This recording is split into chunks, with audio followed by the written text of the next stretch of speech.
குழந்தைங்களுக்கு ரொம்பவே ஃபேவரேட்டான ஒரு ஸ்நாக்ஸ் தாங்க இன்னைக்கு பார்க்க போறோம். ஜெல்லி மிட்டாய். ரொம்ப ரொம்ப ஈஸியா இந்த ஜெல்லி மிட்டாயை வீட்லயே பண்ணலாம். வாங்க எப்படி பண்றதுன்னு பார்க்கலாம். இந்த ஜெல்லி பண்றதுக்கு ஃபர்ஸ்ட் ஒரு சின்ன பவுல் எடுத்துக்கலாம். அதுல 2 டேபிள் ஸ்பூன் ஜெலட்டின் சேர்த்துக்கலாம். இந்த ஜெலட்டின் எல்லா டிபார்ட்மெண்ட் ஸ்டோர்லயுமே கிடைக்குதுங்க. நீங்க ஜெலட்டின் யூஸ் பண்ண வேண்டாம் அப்படின்னு நினைச்சீங்கன்னா இதுக்கு பதிலா நீங்க அகர் அகர் இருக்கு இல்லையா, அதை கூட எடுத்துக்கலாம்.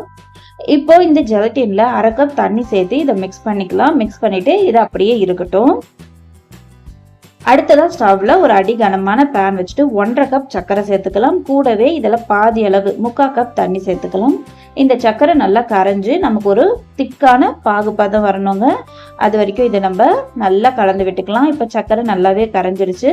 சர்க்கரை நல்லா கரைஞ்சு ஒரு 10 நிமிஷத்துக்கு நல்லா கொதிச்சு வரணும். பாருங்க, சர்க்கரை நல்லாவே கரைஞ்சு தெளிவா கொதிக்குது. இந்த அளவு கொதிச்சுட்டு இருக்கும் போது நம்ம இப்ப பாகுபதம் செக் பண்ணிக்கலாம். ஒரு சின்ன தட்டுல நம்ம தண்ணி வச்சுட்டு அதுல ஊத்தி பார்க்கலாம். நமக்கு அந்த பாகு அந்த சேர கூட இல்லைங்க, அப்படியே கரைஞ்சு போயிடுச்சு. இன்னும் ஒரு 4-5 நிமிஷம் நல்லா கொதிக்கட்டும். உங்களுக்கு இப்ப பார்க்கும்போது தெரியும் பாகு நல்லா திக்கா இருக்கு பாத்தீங்களா. இப்ப ஸ்டவ்வை சிம்ல வச்சுட்டு இந்த மாதிரி செக் பண்ணிக்கலாம். பாகு அந்த தண்ணில கரையாம இந்த மாதிரி ஒண்ணு சேர்ந்து வரணும். கையில எடுத்தா நமக்கு கையில எடுக்க வரணும். இந்த அளவுக்கு எடுக்க வந்துச்சுனாலே நமக்கு கரெக்டா செட் ஆயிடுச்சுன்னு அர்த்தம். இப்போ ஸ்டவ் ஃபுல் சிம்ல வச்சுட்டு நம்ம ரெடி பண்ணி வச்சிருக்க ஜெலட்டின் இருக்கு இல்லையா, அதை சேர்த்துக்கலாம். ஜெலட்டினை சேர்த்துட்டு இந்த சக்கரை கூடவே நல்லா மிக்ஸ் பண்ணிக்கலாம். ஸ்டவ்வை மீடியம் ஹீட்ல வச்சுட்டு இப்போ மிக்ஸ் பண்ணிக்கோங்க.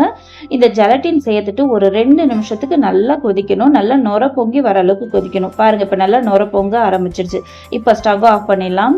இப்போ இதை நம்ம செட் பண்றதுக்கு நான் ஃபுட் கலர் எடுத்திருக்கேங்க. இது முற்றிலும் ஆப்ஷனலுங்க. குழந்தைங்களுக்கு நல்லா கலர்ஃபுல்லாக இருந்தால் தான் பிடிக்கும், அதனால தான் நான் சேர்த்துருக்கேன்.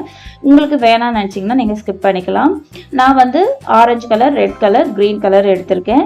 இப்போ இதில் நம்ம சேர்த்துட்டு நல்லா மிக்ஸ் பண்ணி விட்டுக்கலாம். பாருங்க, நல்லாவே மிக்ஸ் பண்ணியாச்சு. இப்போ இதை நம்ம செட் பண்ணுறதுக்கு நான் இன்னைக்கு ஒரு சாக்லேட் மோல்டு எடுத்திருக்கேங்க. உங்ககிட்ட இந்த மாதிரி சாக்லேட் மோல்டெல்லாம் இல்லைன்னா ஒரு தட்டுல நெய் தடவிட்டு அதில் சேர்த்துக்கோங்க. சேர்த்துட்டு நல்லா ஆறினதுக்கு அப்புறம் நீங்க கட் பண்ணிக்கலாம். இப்போ இந்த சாக்லேட் மோல்டுல எண்ணெய் இல்லைன்னா நெய் தடவிட்டு ஒவ்வொரு குழியிலையும் நம்ம இந்த மாதிரி சேர்த்து வச்சிடலாம். ஊற்றி வச்சுட்டு ஒரு 2 மணி நேரம் இதை நல்லா ஆறணுங்க. 2 மணி நேரம் கழிச்சு நம்ம ஃப்ரிட்ஜில் வைக்கணும். ஃப்ரீசரில் இல்லைங்க, ஃப்ரிட்ஜில் வச்சுட்டு ஒரு 6லேருந்து இல்லை 8 மணி நேரத்துக்கு நல்லா ஃப்ரிட்ஜிலேயே இருக்கணுங்க. அப்போதான் நமக்கு செட் ஆகி வரும். அதுக்குள்ளே நம்ம எடுத்தோம்னா இது கண்டிப்பாக செட் ஆகாது. ஒரு 8 மணி நேரம்னா இருக்கணும். இப்போ நம்ம ஃப்ரிட்ஜ்ல இருந்து எடுத்து இந்த மாதிரி வெளியே எடுத்துக்கலாம். பாருங்க, அந்த ஃப்ளவர் டிசைன்ல எந்த அளவுக்கு சூப்பரா இருக்கு பாருங்க. நமக்கு நல்லா சாஃப்டாவே இருக்குங்க. அந்த கடையெல்லாம் வாங்கினா அப்படி இருக்கும், அதே மாதிரியே இருக்குங்க. பார்க்கும் போதே உங்களுக்கு தெரியும்னு நினைக்கிறேன். இப்போ எடுத்துட்டு இதுக்கு மேல ஒரு கோட்டிங் கொடுத்துக்கலாம். அதுக்கு சர்க்கரை எடுத்துட்டு அந்த சர்க்கரையில இதை ஃபுல்லா டிப் பண்ணி எடுத்துக்கலாங்க. அவ்வளோதான். நம்ம கடையில வாங்குற மாதிரியே சூப்பரான ஜெல்லி நமக்கு ரெடி ஆயிடுச்சு. இதே மாதிரி நான் எல்லா கலரும் சர்க்கரையில டிப் பண்ணி எடுத்துக்கிறேன். வீட்டில் இருக்க எல்லா குட்டீஸ்க்குமே இந்த ஜெல்லின்றது ரொம்பவே ஒரு ஃபேவரேட்டான ஒரு ரெசிபிங்க.